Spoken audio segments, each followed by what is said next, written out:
नमस्कार प्रिय दर्शकों, हाजिर हूँ। कल हमने तृतीय भाव के स्वामी के विषय में बात की कि यह कुंडली के सभी भावों में अलग अलग बैठने पर क्या फल देते हैं। आज हम चौथे भाव के स्वामी, जिन्हें सुख भाव अथवा सुखेश, चतुर्थेश, बहुत सारे नामों से जाना जाता है। दर्शकों, इस चौथे भाव को केंद्र भी माना जाता है। तो आज हम बात करेंगे कि सुख के स्वामी जो हैं कुंडली में अन्य भाव पर बैठने पर क्या फल देते हैं तथा आपकी सुख का राज किस जगह पर छुपा है। दर्शकों, एक बात याद रखिएगा, मैं कहूं या ना कहूं, किंतु सुख भाव के स्वामी कुंडली में जहां पर बैठे हैं, आपका असली सुख उसी स्थान में छुपा है।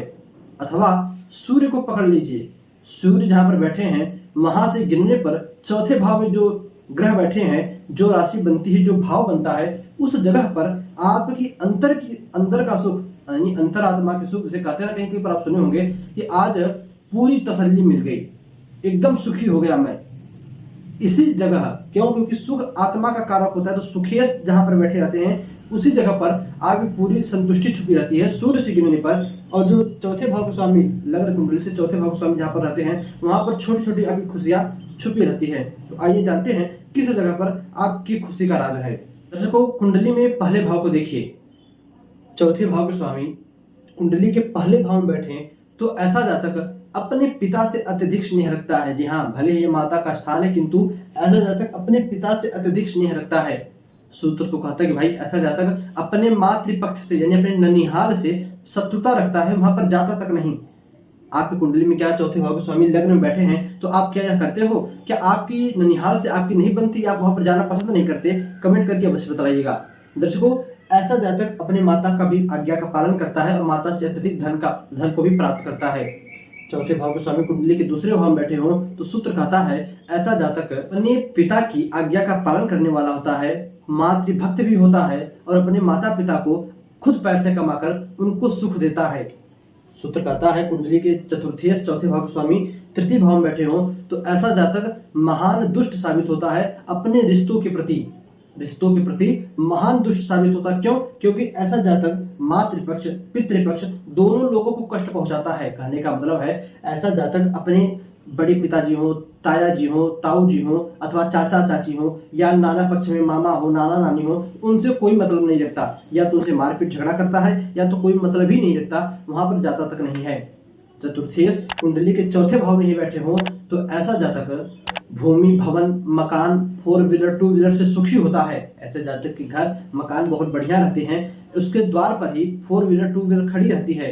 ऐसे जातक के माता पिता भी प्रसन्न रहते हैं, अपने माता पिता को सुखी रखता है, उनकी हर आज्ञा का पालन करता है, धनी एवं प्रसिद्ध होता है। दर्शकों, चतुर्थेश सुखेश कुंडली के पंचम भाव में बैठे हो तो ऐसा जातक संततिवान, पुत्रवान होता है। ऐसे जातक के पुत्र उसकी आज्ञा का पालन करने वाले होते हैं। पापक ग्रह हो जाएंगे तो कम संततिवान, पुत्र संस्कारी नहीं होते, अपने पिता को जो है और कह सकते हो परेशानी देने वाले होते हैं। देखिए, यहाँ पर शुभ ग्रह पापक ग्रहों में फल तुरंत बदलता है। शुभ ग्रह है तो अच्छे फल मिलते हैं, पापक ग्रह तो बुरे फल मिलते हैं। सुखेश शुभ ग्रह है, पंचम भाव में बैठे हैं तो अब उस जातक के पुत्र उसकी बात मानने वाले होते हैं। वह जातक बड़ा ही विद्वान होता है, वह जातक संस्कारी होता है, वह जातक अपने माता पिता को सुखी रखने वाला होता है। उस जातक की पुत्र भी यशस्वी गुणी होती हैं और अपने पिता के द्वारा, वह जातक जिसके चौथे भाव स्वामी कुंडली के पांचवें भाव में बैठे हो, अपने पिता के पैतृक बिजनेस को संभालता है।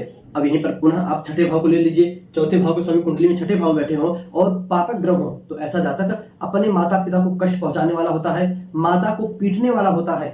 ऐसा जातक अपने पिता के दोषों को देखने वाला होता है, बार बार पर अपने पिता को गाली देता है, उनके दोषों को देखता है कि तुम्हें ये अवगुण है, तुम्हें ये खराबी है, वो है, ये है। और यहीं पर शुभग्रह हो जाए तो ऐसा जातक अपने माता पिता को सुख देने वाला होता है। भले ही उसे जीवन के अंत तक 1-1 रुपये का कर्ज, भाई सुख तो उससे जल्दी नहीं मिल पाता क्योंकि छठा भाव अशुभ भाव है, तो थोड़ी बहुत कर्ज लेना पड़ता है उसे किसी भी कारण से, किंतु कुछ भी हो जाए अपने माता पिता को हमेशा सुखी रखता है। कुंडली के चौथे भाव स्वामी सुखेश सप्तम भाव में आ जाए तो ऐसे जातक की स्त्री अपने सास ससुर की सेवा करने वाली नहीं होती। पापक ग्रह की बात कर रहा हूँ, चतुर्थेश यदि पापक ग्रह हो और सप्तम भाव में बैठे हो तो ऐसे जातक की पत्नी उस जातक के माता पिता की सेवा नहीं करते। ऐसे जातक की पत्नी उस पति की, यानी उस जातक की स्वयं की आज्ञा का पालन नहीं करती, उसकी पत्नी दुष्ट होती है।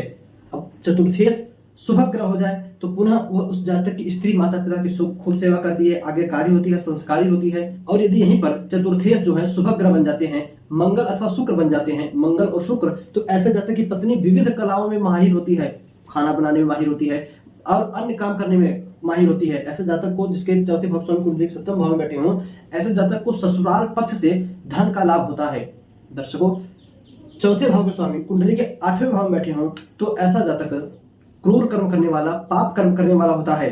ऐसा जातक दरिद्र होता है, रोगी होता है और जीवन के अंत काल में मृत्यु को प्राप्त करने के लिए भगवान से प्रार्थना करता है। पापक ग्रह की बात कर रहा हूँ, चौथे भाव में पापक ग्रह होकर कुंडली के अष्टम भाव में बैठे तो ऐसा जातक रोगी, दरिद्र होता है, गलत कामों को करने वाला होता है और जीवन के अंत में भगवान से प्रार्थना करता है कि मुझे बहुत जल्दी मृत्यु को प्राप्त हो जाए। अब सोच लीजिए उसकी कंडीशन जीवन के अंत में किस स्थिति तक जाती है। चौथे भाव स्वामी कुंडली के 9वें भाव में बैठे हों तो ऐसा जातक पितृभक्त होता है किंतु अपने पिता से दूर रहता है। अब पितृभक्त होता है, पिता से दूर रहता है, मतलब साफ है पिता को मानने वाला होता है, पिता की आज्ञा का पालन करने वाला होता है, किंतु चाहे पैसे रुपए के कारण पिता से अलग रहता हो, चाहे पत्नी के कारण अलग रहता हो, कोई ना कोई एक रीजन लग जाता है जिसके कारण वह या तो गांव में रहेगा, पिता शहर में, या पिता गांव में रहेंगे, वो शहर में, कहीं ना कहीं दूर ही रहते हैं। पिता का सुख ऐसे जातक को नहीं मिलता। दर्शकों, चौथे भाव स्वामी कुंडली के 9वें भाव में बैठे हों तो ऐसा जातक अपने पिता से कोई अपेक्षा भी नहीं रखता कि मेरा ये ध्यान रखेंगे, वो करेंगे, कुछ ना, पिता से कोई मतलब ही नहीं रहता उसे। कुंडली के चौथे भाव स्वामी 10वें भाव में बैठे हों तो ऐसे जातक के पिता उसकी माता की मृत्यु के पश्चात, यदि उसकी माता की मृत्यु होती है, माता की कुंडली में अल्पायु के योग थे, तो माता की मृत्यु होने के बाद उसके पिता अवश्य ही दूसरी शादी करते हैं।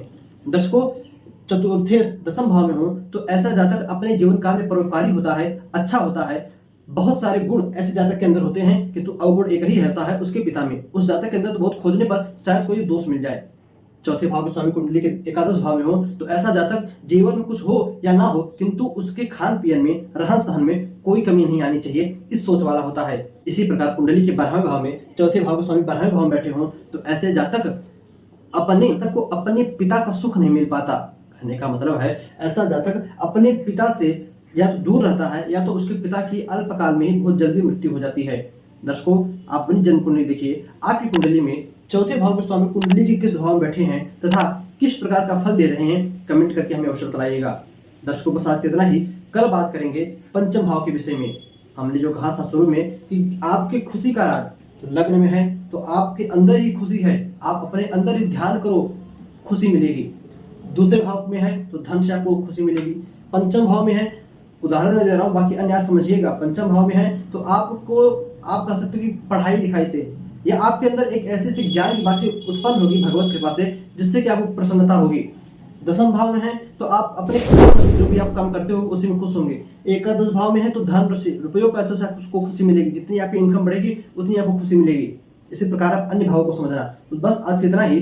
कल बात करेंगे ज्ञान के मालिक के विषय में, पंचम भाव के विषय में। पंचमेश ज्ञान के मालिक होते हैं, बुद्धि के मालिक होते हैं, तो किस जगह पर बैठने पर हमारी बुद्धि विकसित होगी, किस जगह पर बैठने पर हमारा ज्ञान विकसित होगा, इस विषय में बात करेंगे। दर्शकों, बस आज इतना ही। इजाजत दीजिएगा, पुनः आपसे मुलाकात होगी कल किसी और वीडियो में नए टॉपिक के साथ। एक जो पंचम भाव पुत्र का भी भाव होता है, क्या पुत्र हमारा बुढ़ापा में सेवा करेगा या ना करेगा, ये भी हम जानेंगे कल पंचम भाव से। तो बस आज इतना ही। इजाजत दीजिए, पुनः मुलाकात होगी कल। तब तक के लिए नमस्कार।